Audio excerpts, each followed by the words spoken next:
بیان کرتے ہیں کہ سود اسلام کے اندر حرام. میں نے کسی کو 1000 روپے دے کر اگر اس سے 1000 سونے لیے میں نے کون سا جرم کر دیا؟ ان صاحب نے ایک مثال مجھے دے دی. انہوں نے کہا کہ جی میں اپنا گھر کرائے پہ دیتا ہوں, میرا گھر کے اندر کرایہ دار رہتا ہے, میں اس سے ہر مہینے کرائے کے 1000 روپے وصول کرتا ہوں. میں نے اسے اپنا گھر دیا, ایک مال دیا, اس مال کے بدلے میں 1000 روپے نے لیے, اسی تو آپ سود نہیں کہتے. میں نے کسی کو اپنی گاڑی کرائے پر دے دی اور اپنی گاڑی کو کرائے پر بھیج دیا, میں اس کرائے پر لے جانے والے سے 2000 روپے وصول کر لیتا ہوں, اسے تو آپ سود نہیں کہتے. پھر کیا وجہ ہے؟ اگر میں کسی کو 1 لاکھ روپے دے دوں اور وہ اس 1 لاکھ کے بدلے میں مجھے 2-4 ہزار روپے فالتو دے دے, اسے آپ سود کہہ دیتے ہیں.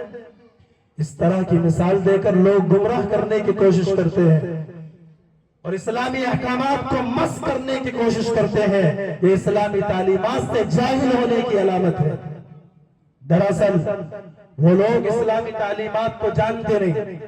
ان صاحب سے میں نے کہا کہ جی آپ نے جو مثال دی ہے بڑی کمزور مثال دی ہے, بہت کمزور. آپ شریعت کا مزاج نہیں جانتے, اس لیے آپ نے یہ اعتراض کیا. کاش آپ شریعت کے مزاج سے واقف ہوتے, علماء کی صحبت کو اختیار کرنے والے ہوتے, مدارس سے وابستہ ہوتے, تو آپ کبھی بھی یہ اعتراض نہ کرتے. میں نے انہیں فرق سمجھایا کہ آپ نے جو یہ مثال دی ہے اس بات میں اور سود کے اندر بڑا فرق ہے. مال دے کر جو سود لیا جاتا ہے اور گھر دے کر جو کرایہ وصول کیا گیا, ان دونوں باتوں میں تو زمین آسمان کا فرق ہے. اور میں نے 3 فرق ان کے سامنے رکھے کہ دیکھو, گھر ایک ایسی چیز ہے جس سے فائدہ اٹھایا جا سکتا ہے موجودہ حالت میں. میرے پاس 1 لاکھ روپے رکھے ہیں, یہ بتاؤ میں اس 1 لاکھ سے فائدہ اٹھا سکتا ہوں؟ جب تک میں اسے خرچ نہیں کروں گا میں فائدہ نہیں اٹھا سکتا. خرچ کروں گا تو فائدہ اٹھاؤں گا نا. میرے پاس 1 لاکھ روپے یہاں رکھے ہوئے, میرے کس کام کے, یا آپ کے کس کام کے؟ آپ کی جیب میں رکھے ہوئے ہیں, آپ اس سے کچھ بھی نہیں خرید رہے. سمجھئے اس بات کو, آپ اس سے کچھ نہیں خرید رہے. آپ کو کچھ فائدہ ہوگا ان کاغذ, وہ تو کاغذ کا ٹکڑا ہے, آپ کو کیا ملے گا اس سے؟ کچھ بھی نہیں ملا.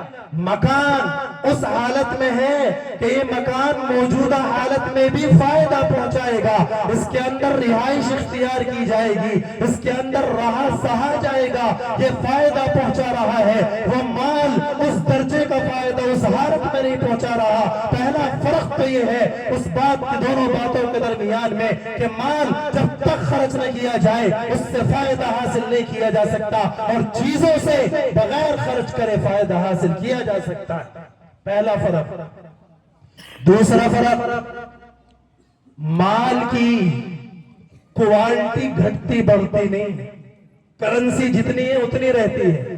مان لیجئے آپ کے پاس 100 روپے ہیں, وہ 100 ہی رہیں گے. آج بھی 100 روپے, کل بھی 100 روپے, 10 دن کے بعد بھی ان کی قیمت 100 روپے, وہ گھٹے گا اور بڑھے گا نہیں. لیکن جس گھر کی آپ نے مثال دی ہے, یہ گھر ہر دن بڑھ رہا ہے. آج اس کی قیمت 1 لاکھ روپے ہے, کل کو اس کی قیمت 1 لاکھ روپے نہیں ہوگی, اس کے اندر کچھ نہ کچھ بڑھے گا. آج میری اس کار کی قیمت 1 لاکھ روپے ہے, کل کو میری اس کار کی قیمت 1 لاکھ روپے نہیں ہوگی, اس کے اندر کچھ گھٹن بڑھت ضرور ہوگی. پتہ یہ چلا کہ چیزوں کی مالیت کے اندر گھٹنا بڑھنا ہے, لیکن مال کے اندر گھٹنا بڑھنا نہیں. مال جتنا ہے اتنے کا اتنا رہتا ہے. 2 فرق. تیسرا فرق, مال متعین کرنے سے متعین نہیں ہوتا, چیز متعین کرنے سے متعین ہو جاتی ہے. آپ گئے کار کی ایجنسی کے اندر, آپ نے کہا مجھے یہ کار خریدنی ہے, آپ نے وہ کار متعین کر دی. اس کے بعد ایجنسی والے نے آپ کو دوسری کار دے دی کہ جی یہ والی لے جاؤ, یہ بھی وہی کار ہے, کہ آپ اسے لے لیں گے؟